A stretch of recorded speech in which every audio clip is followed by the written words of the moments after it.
messieurs, bonsoir, bienvenue sur la RTS 20h, le journal, voici les titres.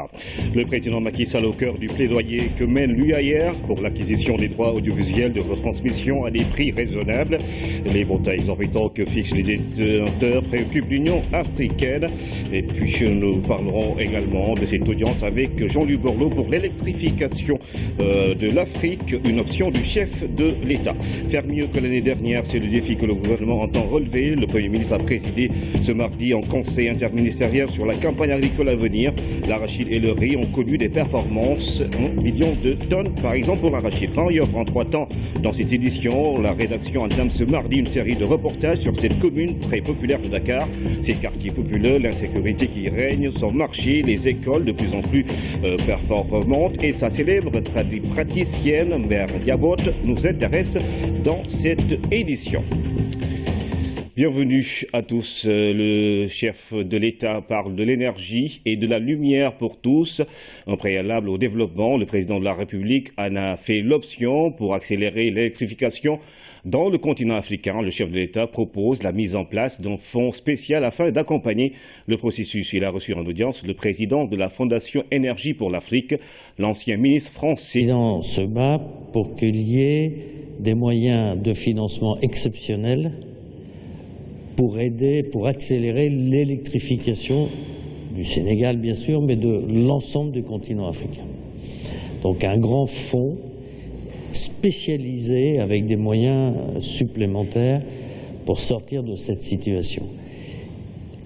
À son initiative, le 15 juin 2015, tous les chefs d'État de l'Union africaine ont délibéré sur sa proposition de créer un fonds spécial de 5 milliards d'euros par an de subventions pour accélérer l'électrification.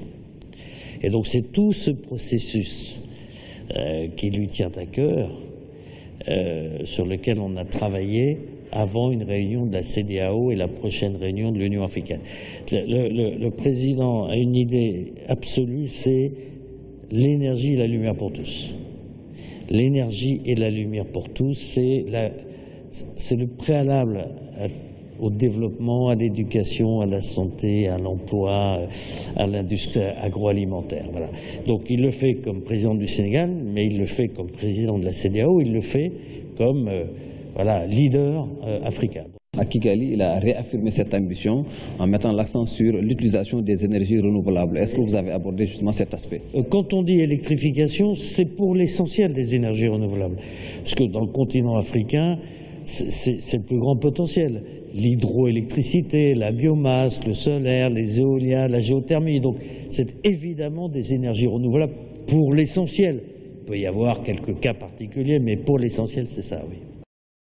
Ce mardi matin, le Premier ministre a présidé un conseil interministériel sur la campagne agricole 2016-2017. De nouvelles stratégies sont mises en place pour augmenter les performances notées l'année dernière. Pour l'arachide, par exemple, la filière a produit 1 200 000 tonnes. Il s'agit également pour le riz d'atteindre l'autosuffisance en 2017, une option du chef de l'État, Thierno Ramadoussi. Au Sénégal, la dernière campagne agricole a connu un bilan qui montre que la filière arachide ne regrette pas et progresse. Le chiffre d'1 067 500 tonnes. Voilà les résultats officiels de la campagne, incontestables, confirmés par les différents acteurs, confirmés par les différents intervenants de la filière et confirmés également par la FAO. Un vrai faux débat est installé par des spéculateurs qui ne se fondent sur aucune base scientifique et qui ignorent tout du terrain. Je crois que contester le chiffre de 1 200 000 tonnes annoncé par M. le ministre de l'Agriculture cherche à nous divertir. La guerre des chiffres est dépassée pour le gouvernement. À l'occasion de ce conseil interministériel, il s'agissait surtout de voir les performances. Performances, la filière riz en a aussi connu. Depuis l'indépendance, c'est la première fois que nous avons récolté plus de 900 000 tonnes de riz paddy. Et cela vient confirmer et consolider les performances. Soit une augmentation de 62% en une année. De façon substantielle, la production céréalière a augmenté dans notre pays de 72% cette année, contre 4% en moyenne dans le Sahel. Donc pour la campagne 2015-2016, qu'il s'agisse de l'arachide et du riz, nous avons atteint des records de production grâce aux bonnes politiques menées à partir de la vision du président Macky Sall. La dernière campagne a connu un record de production. Pour la prochaine, de bonnes stratégies se mettent en place pour un plus grand succès. Ces politiques, déclinées à travers le PRACAS et le PNAR, s'appuient sur des lignes et des axes de performance dont on peut retenir principalement la reconstitution du capital semencier. En 2012, nous avions trouvé 6 000 tonnes et aujourd'hui nous sommes à plus de 50 000 tonnes de semences certifiées, 25 000 tonnes de semences écrémées. Ces politiques s'appuient également sur la mécanisation et l'augmentation des rendements à l'hectare pour accroître la productivité et la production agricole. Ces politiques s'appuient également sur la structuration et la diversification des filières. Les ambitions de l'État du Sénégal pour le secteur agricole sont grandes. Première source de création d'emplois, pilier de l'économie du Sénégal, le gouvernement met les moyens pour l'atteinte des objectifs. Le chef de l'État partage les préoccupations des radios et télévisions africaines, la surenchère dont elles sont souvent victimes pendant les grands événements sportifs en Afrique n'agrée plus les diffuseurs réunis au sein de l'UAR.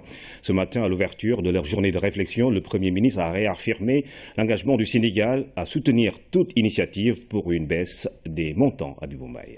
Maîtrise des coûts. Une aussi grande rencontre des télévisions africaines ainsi ouverte à Dakar. Le président Macky Sall vient de le dire dans son message.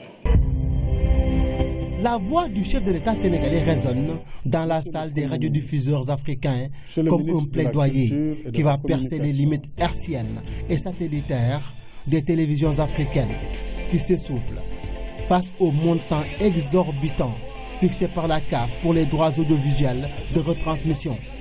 Un message, arme redoutable, que l'Union africaine des radiodiffusions pourra brandir afin d'obtenir des tarifs équitables. Savoir qu'un président de la République puisse lui-même se saisir de la question, c'est pour nous une très grande satisfaction. Ça veut dire que vis-à-vis de ses pairs, il va pouvoir porter le message et que ce message sera entendu par les destinataires. Ceci est le signe d'une compréhension de plus en plus grande, d'une implication de plus en plus grande de nos chefs d'État dans une question sensible pour l'avenir, qui conduira l'ensemble des télévisions dans un large consensus pour pouvoir trouver l'équilibre le plus grand avec les partenaires du sport, la FIFA, la CAF, nos fédérations respectives, afin de pouvoir offrir à nos téléspectateurs sur des réseaux en clair des événements d'importance majeure. L'attention particulière qui nous est accordée par les autorités sénégalaises, notamment l'engagement de son Excellence le Président de la République à porter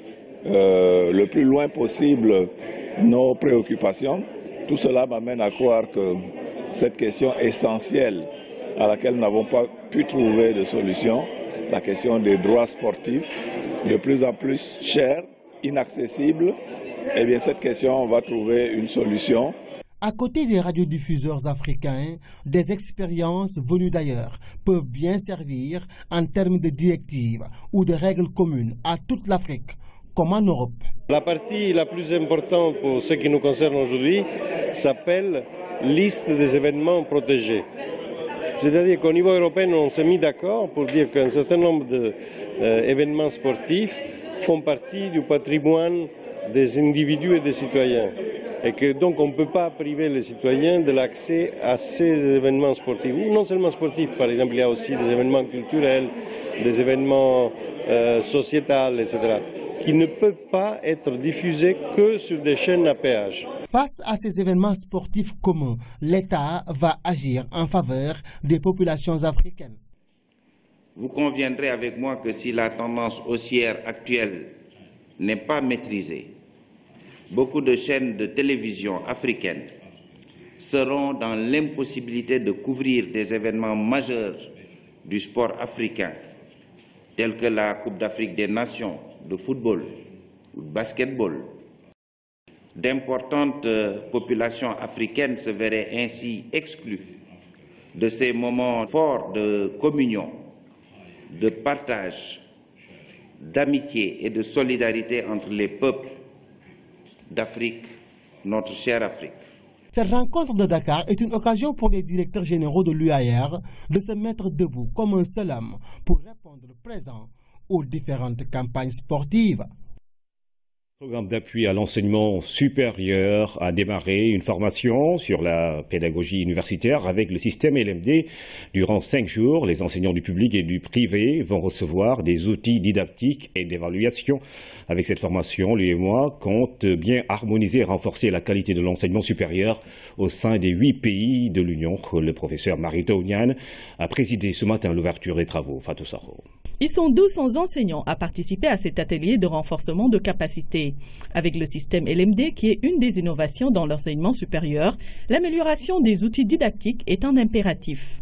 Entrer dans le système LMD, c'est certes pour les étudiantes et pour les étudiants apprendre autrement, mais c'est aussi pour les enseignants enseigner et évaluer autrement. Il faut savoir comment enseigner et il faut savoir que de ce que l'on enseigne dépend l'avenir de toute la nation. Des nations qui, pour atteindre la performance, doivent s'engager dans de nouvelles orientations. Et vous savez qu'un de nos retards dans notre système éducatif, c'est le fait que pendant trop longtemps, notre enseignement a été général au détriment de la formation professionnelle. Et il s'agit donc maintenant d'apprendre également à orienter l'enseignement vers la formation professionnelle, à renforcer l'enseignement général, parce que c'est là aussi une des missions des universités, et donc à essayer de faire en sorte donc qu'aucun domaine ne soit laissé en rade.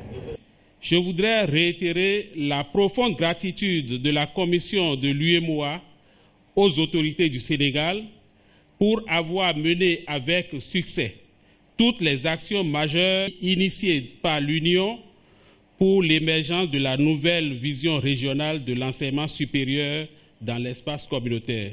Face aux défis de la qualité et de l'accès à l'enseignement supérieur dans les pays de l'Union, les États ont encore des efforts à faire. Le gouvernement a initié un ambitieux programme d'infrastructure, car si on parle d'accès et de qualité, il faut améliorer l'environnement.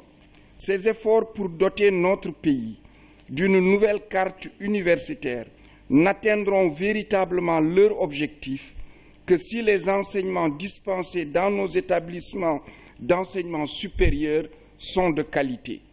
C'est pourquoi le présent atelier de didactique revêt une importance particulière à mes yeux. Ces 5 jours de formation en pédagogie universitaire initiés par le PAES intègrent aussi bien les enseignants des universités publiques que privées. Au même titre que ses collègues, le professeur Marito Ounian a tenu à s'imprégner de ces nouveaux outils didactiques. L'autorité de régulation des télécommunications et des postes a lancé le site web du Fonds de développement du service universel des télécommunications. Cet espace va permettre de donner des informations au public sur l'état des lieux dans le domaine du mobile, du fixe et de l'Internet afin de combler le gap numérique à Wandiaï. Suite à la libéralisation des télécoms et pour assurer le service public, l'État a créé un fonds destiné au développement de l'accès universel. Le comité de direction du Fonds de développement du service universel des télécommunications, FDSUT, a adopté un plan stratégique 2015-2017. Nous allons vous parler des réalisations du FDSUT. Le Fonds de développement du service universel est un fonds qui n'est pas connu du citoyen lambda. C'est l'occasion pour nous de mettre des projecteurs sur les quelques réalisations et les projets que nous avons dans le cadre des TIC, dans le cadre du développement des technologies de l'information et de la communication, mais également profiter pour faire le lancement du site. L'accès généralisé des télécommunications à toutes les localités ainsi que la généralisation de l'utilisation des TIC dans le secteur de l'éducation ont été les points soulevés. La couverture télécom du Sénégal reste à parfaire. Et cela relève des compétences de l'État de mettre à la disposition de chaque Sénégalais où qu'il puisse se trouver de l'outil indispensable qui est le téléphone. Et c'est dans ce sens que ce fonds a été mis en place pour prendre en charge ce financement, le financement de ce projet, de ce programme, ou plutôt de cette responsabilité de l'État, la mise en œuvre relevant, bien entendu, de notre bras technique qui est l'ARTP. Le lien www.fdsut.sn a été lancé par le directeur général de l'ARTP. Le Fonds de développement du service universel des télécommunications compte profiter des opportunités offertes par le secteur des télécoms, notamment l'attribution des licences 4G, pour développer des projets et réduire la fracture numérique. 41 milliards de francs CFA, c'est le montant du projet de dépollution de la baie de Han. Ce projet va aider à améliorer les conditions de vie des populations. Ce mardi, ces derniers ont reçu des chèques. Le reportage d'Anaïs Nyanyamane. Dépollution de la baie de Han, un projet qui date de 1975, concerne des quartiers de Koloban à Mbao. Après des études techniques et environnementales, l'Office national de l'assainissement du Sénégal s'engage à améliorer le cadre de vie. C'est un projet d'un montant de 41 milliards environ, dont financé par l'AFD, la BI et l'État du Sénégal, et qui va consister à mettre un réseau d'assainissement collectif de Koloban jusqu'à Mbao, avec une station d'épuration et un émissaire en mer de 3 km. L'objectif consiste à arrêter tous les déversements d'eau usée sur la baie de Han. Vous savez que c'est une baie qui est actuellement très polluée et ça a un impact sur le cadre de vie, la santé publique et les activités économiques. Les travaux vont démarrer dans la deuxième semestre de 2016 et pour la mise en œuvre du projet, des sommations de 45 jours et des chèques ont été remis aux populations concernées. C'est un bon moment sur nous parce qu'il y a l'inflation mondiale qui nous touche. Maintenant, il nous aide un peu petit, il nous aide secondaire. Les populations qui reçoivent les chèques comme nous organisent bien pour ne pas perdre leur argent. La dépollution de la baie de Han va durer entre 20 à 35 mois. Les autorités saluent l'engagement des populations. Nous remercions les populations pour véritablement leur collaboration. Les choses se passent normalement. Il n'y a aucun problème. On n'a pas encore reçu de contestation, de protestation ou d'autres choses. On leur accorde 1 mois, 15 jours, n'est-ce pas, pour se préparer. Et je crois que vu leur engagement, je crois qu'ils ne vont pas attendre l'expiration du délai, n'est-ce pas, pour se faire relancer. Un projet qui réglera le problème d'environnement dans sa globalité, aussi bien l'assainissement des eaux usées et aussi réhabiliter les ouvrages de drainage des eaux pluviales. Cette deuxième tranche, le montant global des chèques est estimé à 653 millions de francs CFA. Les bénéficiaires restants recevront leur dû dans quelques semaines. Interprétative du Code des marchés publics, c'est ce que la RMP a soumis aujourd'hui pour validation à travers un atelier technique. Cette circulaire permet d'exploiter la réglementation en vigueur au Sénégal et qui avoisine en matière de transactions près de 1 000 milliards de francs CFA à Ramdao. L'initiative de cette circulaire interprétative du Code des marchés découle d'une instruction du président de la République. C'était en 2014 l'idée d'expliciter le Code et de lever toute éventualité d'équivoque se réalise aujourd'hui dans un contexte particulier.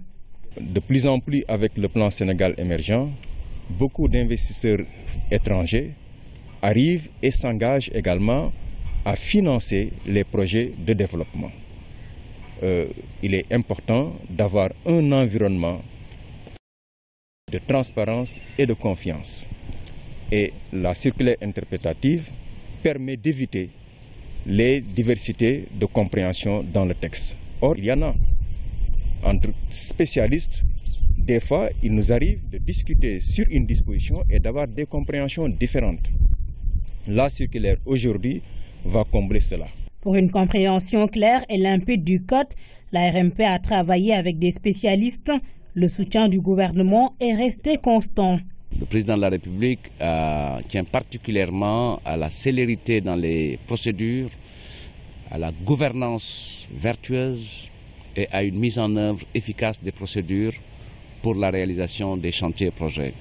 Il était important donc de ce point de vue qu'il y ait un texte qui permette de réconcilier tout le monde, un texte qui permet de faire le point, d'avoir tous les outils et tous les instruments de compréhension, de lecture, d'explication et d'interprétation des dispositions du Code des marchés publics. L'intérêt est d'autant plus manifeste que les marchés publics ont un impact réel sur le développement. Rien qu'au Sénégal, c'est plus de 1000 milliards tous les années qui sont concernés.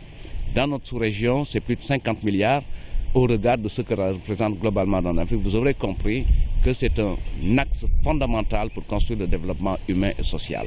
Et le président de la République l'a toujours indiqué, notamment à travers le plan Sénégal émergent, où il a mis l'accent sur l'axe 3 de la gouvernance sobre et vertueuse, efficace. Un code, une même interprétation, moins de contentieux entre intervenants du dispositif des marchés publics, plus de diligence et d'efficacité aussi.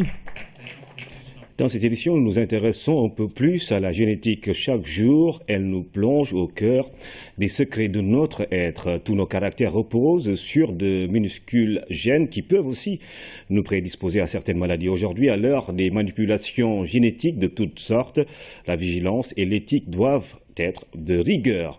Un grand fossé sépare pour le moment l'Afrique des pays avancés dans le domaine de la génétique. La génétique pour comprendre l'humanité, c'est une chronique signée Oumar Diawa. Cette mosaïque montre l'extrême diversité des hommes. Pourtant, hormis quelques différences, ils remplissent tous le critère de ressemblance et celui d'interfécondité, ce qui en fait une seule race humaine, n'en déplaise aux racistes. Cette interfécondité se fait avec une transmission d'un double patrimoine génétique qui a mis des générations à se constituer. L'homme porte en lui des gènes aussi vieux que ses origines lointaines. D'ailleurs, nous partageons une partie avec les animaux et même les végétaux. Nos différences si nettes avec les grands singes portent seulement sur une portion congrue du génome. Autrement dit, ce qui nous unit est de loin plus important que ce qui nous sépare, dont le langage. Dans chacune des cellules d'un organisme vivant dort dans l'ADN la fameuse double hélice, toutes les informations le concernant. C'est cet acide désoxyribonucléique qui permet aujourd'hui de dresser des identités génétiques précises, de retrouver des délinquants ou ses véritables parents. La révolution génétique se fait à pas de géant, servie par les progrès de l'informatique. Quelques apprentis sorciers s'amusent même à tenter le clonage, qui est la reproduction à l'identique d'un être préexistant. On l'a réussi avec une brebis, Dolly. Dès lors, le champ expérimental reste ouvert, mais il ne faudrait pas franchir la barrière éthique. En Afrique, la génétique est déshéritée et même peu connue, alors qu'elle peut contribuer à une meilleure connaissance et une prise en charge améliorée de dizaines de maladies héréditaires graves qui ne sont le fait d'aucun djinn ou diable, mais la simple expression d'un trait génétique. La communauté savante, les pouvoirs publics et même le secteur privé doivent porter des projets viables de génétique humaine qui n'ont rien à voir avec l'eugénisme. Elle nous en apprend des choses sur nous-mêmes, la belle génétique. Demain, nous reviendrons sur la clôture du premier congrès francophone de la Société africaine de génétique qui s'est achevée cet après-midi à Dakar. La rencontre sous-régionale des maires de l'espace UEMOA a pris fin en Côte d'Ivoire. La rencontre avait pour objectif de présenter et d'échanger sur les grands chantiers entrepris pour le développement de la zone de l'Afrique de l'Ouest. Un plaidoyer fort est fait par les leaders pour plus d'appui aux collectivités locales. Le volet financement des projets a été un aspect important. Les détails avec Claire Diop. Les rideaux sont tombés sur les travaux de mise en œuvre des chantiers de développement dans l'espace UEMOA. Après 3 jours d'échanges ici en Côte d'Ivoire, la satisfaction et le sentiment le mieux partagé. Le Conseil des collectivités territoriales est créé depuis 2011. La structure travaille pour la synergie des actions. L'ambition est d'impulser une dynamique nouvelle dans la formulation des politiques et programmes communautaires. Pour rester fidèle à notre mission de contribuer à la réalisation d'un plus grand bien-être économique, social et favoriser l'instauration de la paix et de la concorde dans notre espace communautaire. La présente rencontre se clôt avec des résolutions visant à relever des défis majeurs qui se posent actuellement à notre sous-région. Les défis ont pour nom sécurité, assainissement, urbanisme, transport. L'UEMOA accompagne depuis 20 ans les pays membres. La collaboration directe avec les collectivités locales a commencé il y a 4 ans. Des réalisations ont été faites, cela dans beaucoup de domaines. nous participons à la construction des routes entre les États.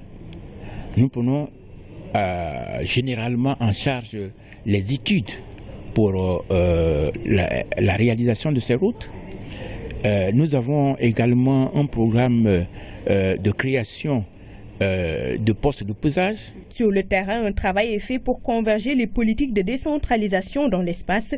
Dans cette dynamique, le Sénégal est un cas d'école. Nous rêvons que ce projet du président Macky Sall, qui consiste à renforcer le pouvoir des collectivités locales, à trouver une solution définitive pour le financement des collectivités locales, pour aller vers une territorialisation des politiques publiques et davantage de compétences aux collectivités locales. Nous avons un mécanisme de financement des collectivités territoriales qui fédère les initiatives, les moyens, les ressources et les expertises.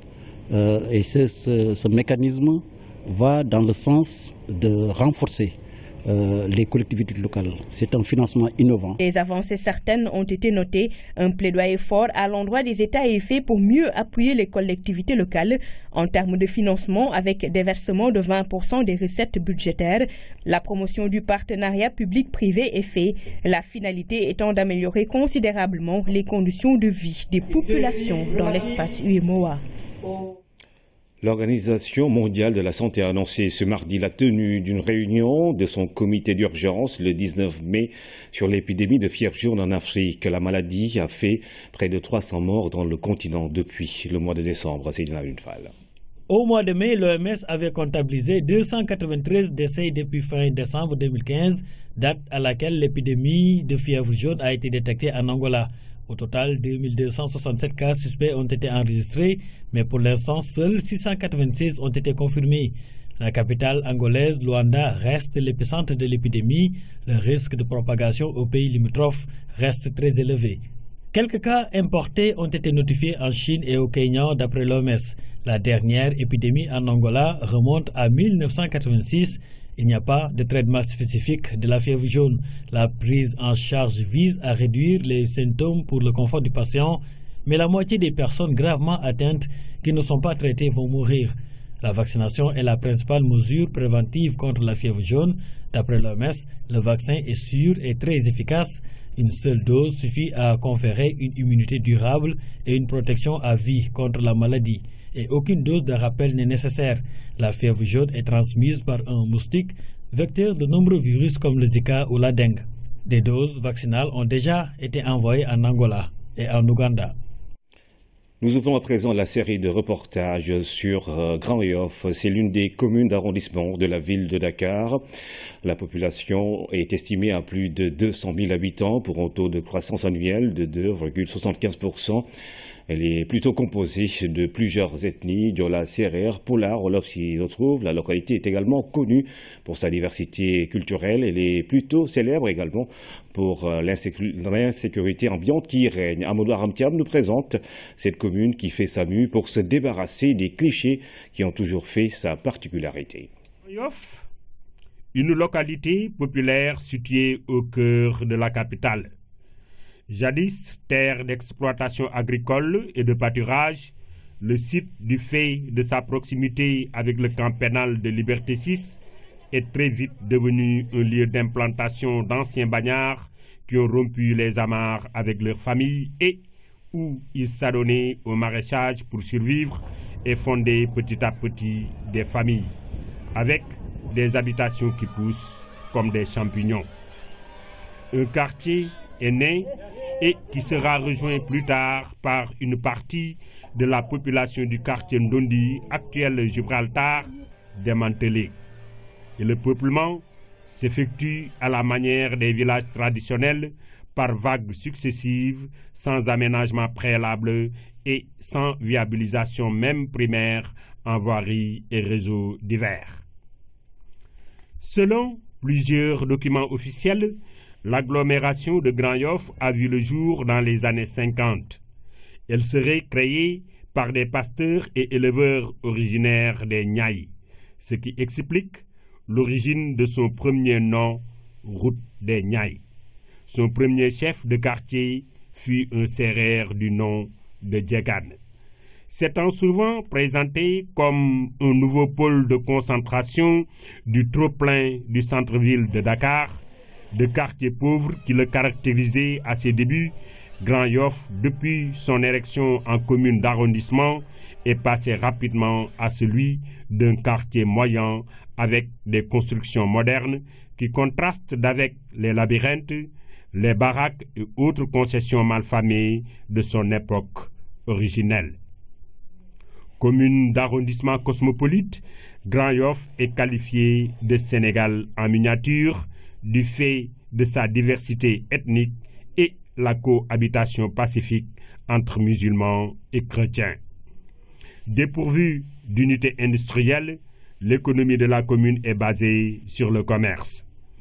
Créée par la loi 96-10 du 22 mars 1996, la commune, qui s'étend sur une superficie de 8 km², vit une insécurité notoire que les autorités policières essaient de juguler par des opérations mixtes de sécurisation.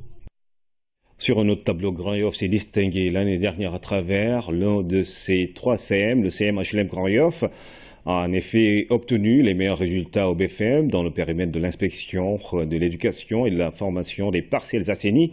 Grand Yoff compte 31 écoles publiques et 148 privées. Notre reporter, Sidina Lutfal, jette un coup de projecteur sur le CM HLM Grand Yoff qui a adopté l'excellence comme devise. 31 établissements publics préscolaires, élémentaires et moyens secondaires, 148 écoles privées. La carte scolaire de la commune de Grand Yoff est ainsi établie. Parmi les 3 CM que compte Grand Yoff, le CM HLM Grand Yoff se distingue. L'excellence est la devise de l'établissement. Il faut reconnaître que le CM HLM Grand Yoff n'a pas volé cette appellation, puisque l'établissement a obtenu 59,35% de taux de réussite l'année dernière. Ce sont les meilleurs résultats au BFM au niveau de l'inspection de l'éducation et de la formation des parcelles assainies qui compte 8 CM. Contrairement aux autres collèges d'enseignement de la circonscription des parcelles assainies qui n'ont pas atteint les 50%. Donc le collège arrive en tête avec un taux assez élevé au niveau national, au niveau également régional. Nous voulons faire 100%, montrer à la nouvelle principale qui est là que nous pouvons faire mieux, que le CM HLM Grand Yoff est l'excellence, comme on le dit, c'est notre devise et nous pouvons le montrer. L'établissement créé en 2008 compte 920 élèves et 7 salles de classe. Les difficultés, surtout, c'est le problème lié aux salles de classe. Nous avons un déficit de salles de classe. Ce problème sera bientôt réglé, puisque le CM est en partenariat avec l'Agence française de développement qui prévoit la construction d'un bâtiment de R+3. Donc là, nous aurons 24 salles de classe avec les 7 salles que nous avons. Ainsi donc, le problème sera résolu.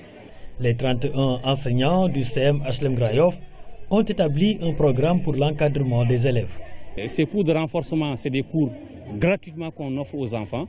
N'est-ce pas? Maintenant, l'APE est venu en appoint pour essayer peut-être de motiver certains professeurs. Donc ces cours de renforcement se font en mathématiques, en français et en anglais.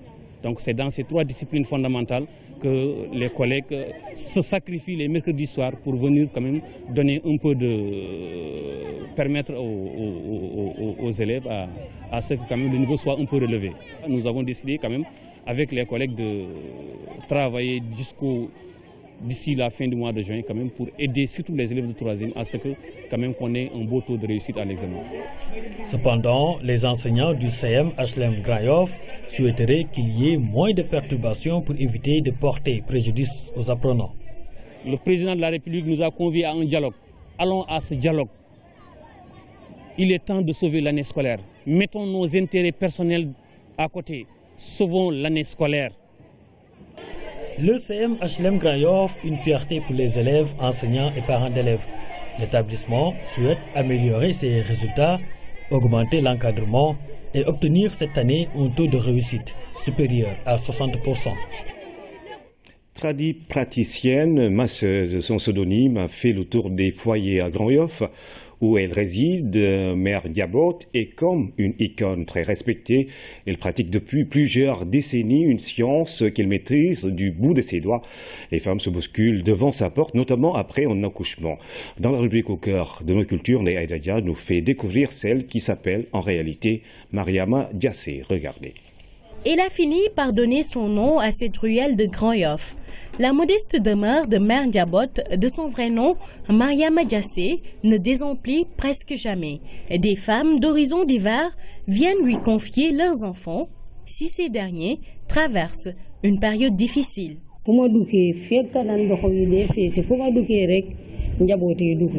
Je suis toujours entourée d'enfants et de leurs mamans. C'est pourquoi on m'appelle Mère Diabot. Les gens viennent ici parce qu'ils sont satisfaits. Ce n'est pas de la magie. Je prie Dieu et c'est lui qui exauce les prières. J'ai amené mon enfant parce qu'il a le corps chaud. Sincèrement, je suis satisfaite à chaque fois. En la voyant, on sait qu'elle maîtrise ce qu'elle fait.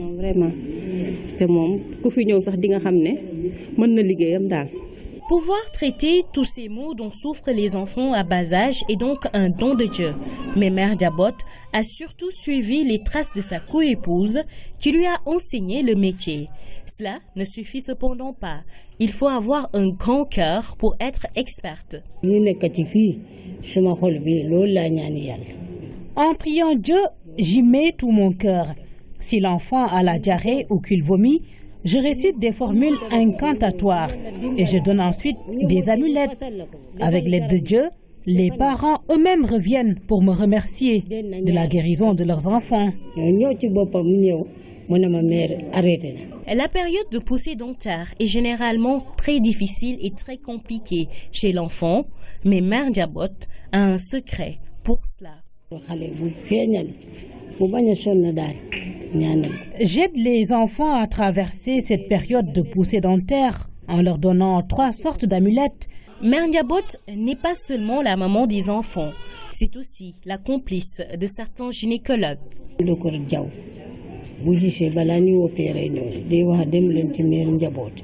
Certaines femmes ont des grossesses compliquées. L'enfant se présente en position siège.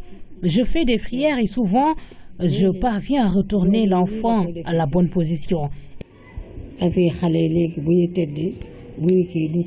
Un savoir-faire traditionnel qu'elle perpétue depuis plus de 3 décennies dans sa modeste demeure, son lieu de travail, où les patients sont parfois trop à l'étroit. Demain, d'autres reportages sur Grand Yoff et ses habitants. Le nouvel album de Youssou N'Dour a été présenté au grand public. 5 titres le composent avec des genres musicaux différents, salsa, acoustique et bien sûr l'incontournable Mbalax avec un titre révélateur, Sénégal Rek. Ndeye Aïda Dia. Youssou N'Dour n'a pas chanté comme à son habitude, il a plutôt laissé ses fans dérouler. Ces derniers connaissent l'album par cœur, même s'il est sorti il y a moins d'une semaine. Bon, depuis le 10, on vit l'effervescence, c'est-à-dire on ressent ce que les gens, comment les gens accueillent l'album. Je suis très heureux parce que si je travaille, c'est aussi pour faire plaisir. Et je me faisais plaisir d'abord. Un mélange d'acoustique, de salsa, mais cet album contient surtout du mbalax pur et dur, Sénégal Rek, pour rendre hommage à son pays natal.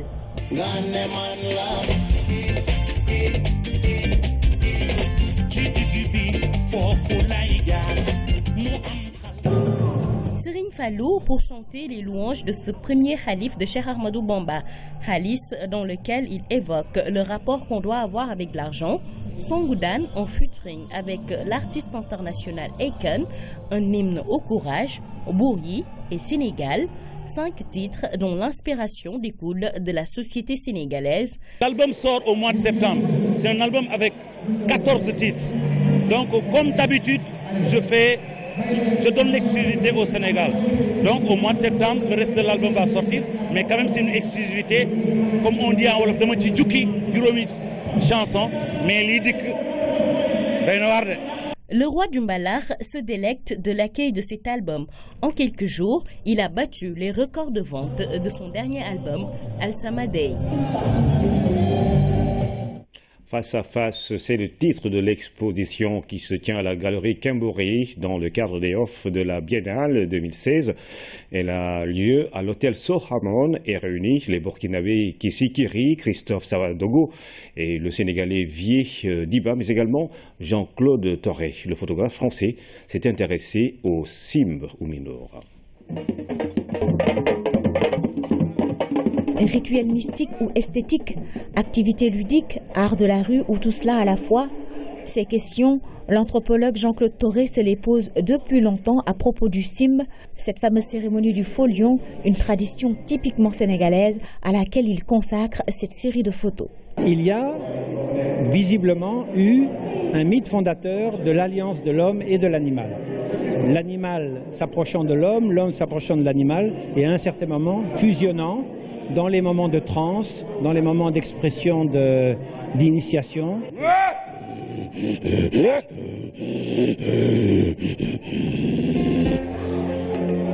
Ce sont des faits moins joyeux qui ont inspiré la nouvelle série de Vier Diba intitulée Cartographie corporelle. Ce travail m'a été inspiré par les événements du 13 novembre 2015.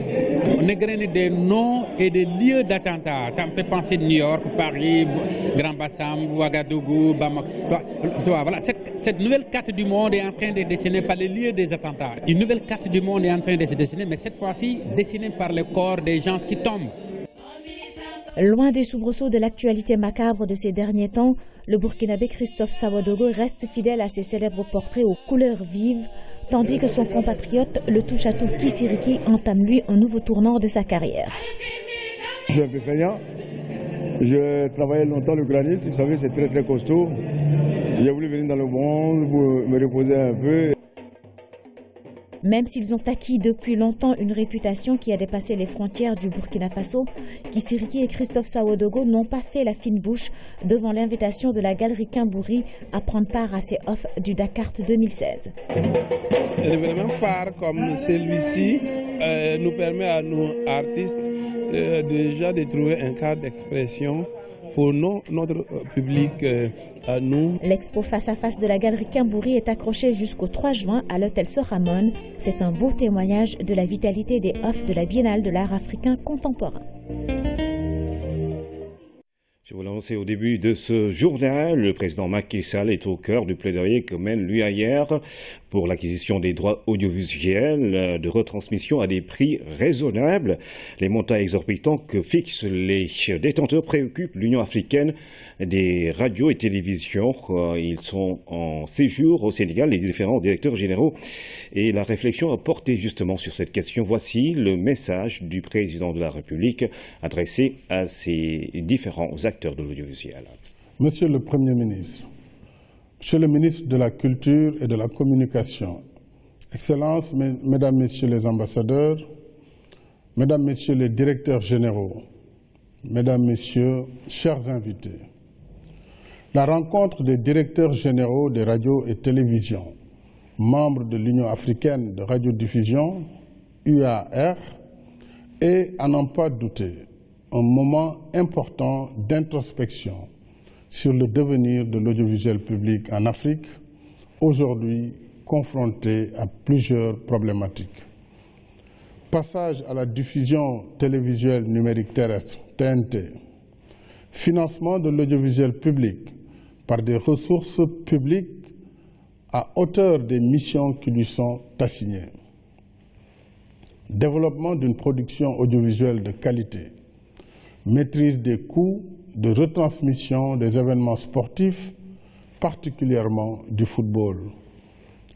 L'évolution exponentielle des coûts des droits de retransmission des événements sportifs, tels la Coupe d'Afrique des Nations de football, la CAN, inquiète plus d'un, au moment où le football a cessé d'être un simple jeu de divertissement pour devenir un véritable phénomène sociétal, une préoccupation politique. Si la tendance haussière actuelle se poursuit, certains États ou médias du service public vont devoir priver leur population de ce jeu populaire et freiner ainsi le développement du football sur le continent. Les États doivent donc maîtriser tous les contours de la structure d'écoute des droits audiovisuels afin que le sport demeure un véritable ciment pour nos États, consolide notre volonté de paix sociale et d'épanouissement de la jeunesse. Sans présager de l'issue de vos travaux, je puis vous dire combien je suis honoré de parrainer votre rencontre et vous assurer du soutien du Sénégal qui, depuis la création de l'URTNA, devenu UAR, n'a ménagé aucun effort pour l'émergence d'un service public de l'audiovisuel performant et attractif en Afrique. De même, je puis intercéder auprès de mes pairs pour qu'une attention plus particulière soit accordée aux questions de l'heure qui assaillent l'audiovisuel public. Mesdames, Messieurs les directeurs généraux, votre rencontre est porteuse d'espoir pour vos organismes, mais aussi pour nos populations. Je souhaite que ces moments de réflexion vous permettent de proposer aux détenteurs des droits et aux États un modèle économique fiable et viable qui tienne compte des intérêts de tous. Je lance ici à Dakar, siège de l'UAR, un appel solennel à toutes les parties, CAF, détenteurs des droits et organismes publics de radiodiffusion, télévision, à porter le plaidoyer de l'accès de toutes les populations africaines aux grands événements sportifs à des coûts raisonnables. Je salue l'action de l'Union africaine de radiodiffusion et je l'encourage à continuer plus que par le passé à œuvrer pour le développement de l'audiovisuel public en Afrique. Je vous remercie. Message du président Macky Sall à l'occasion de cette journée de réflexion tenue à Dakar par l'UAR. Je rappelle que les droits de retransmission pour la CAN 2017 sont par exemple passés de 450 millions à 900 millions de francs CFA. Les travaux du stade Alassane Djigo de Pékin avancent à grands pas. Le ministre des Sports a visité l'infrastructure en chantier pour l'instant et s'est félicité de voir que cette structure prend forme pour le bonheur des sportifs de Pékin. Sous la lumière vive des projecteurs, le ministre et sa délégation effectuent le tour du stade. C'est la deuxième visite de Matarba depuis le début du chantier. Aujourd'hui, l'éclairage cristallise l'attention des visiteurs. Nous sommes venus constater le niveau d'éclairage sportif. L'éclairage sportif est extrêmement important et on ne pouvait pas attendre la fin des travaux pour réceptionner et prendre les clés globalement sans partiellement venir voir effectivement ce qui est en train d'être fait. Aujourd'hui, nous sommes extrêmement fiers de voir que le travail est bien fait. Des projecteurs de dernière génération qui prennent en compte la notion d'économie, d'énergie. Parce que c'est des projecteurs qui ont un système aujourd'hui et ça permet en tout cas aux utilisateurs de voir de projecteurs ils voudront allumer. Il est possible d'allumer 3 projecteurs, 6 voire 9. Donc il y a possibilité d'économiser de l'énergie. Des réalisations bien appréciées par les populations de Pékin, car à terme, l'AS Pékin pourra désormais recevoir à domicile. C'est un plaisir que nous partageons avec tout le monde sportif du département de Pékin, mais un plaisir aussi au vu de l'état d'avancement des travaux. Et c'est l'occasion de remercier son Excellence, Monsieur le Président de la République Macky Sall, qui, lors d'une audience qu'il avait accordée à l'AS Pékin, avait pris la décision de faire ces travaux-là, ce qui est le cas. Et voici une seconde tribune qui prend forme, preuve que les travaux avancent à grands pas. On est trop en avance maintenant, la turbine secondaire est presque finie, le plus est terminé, l'éclairage est terminé, on est en train de finaliser les turbines principales. Le délai contractuel c'est le mois de décembre, nous pensons livrer le stade à peu près dans 2-3 mois maximum. À l'image du stade Alassane Djigo, d'autres stades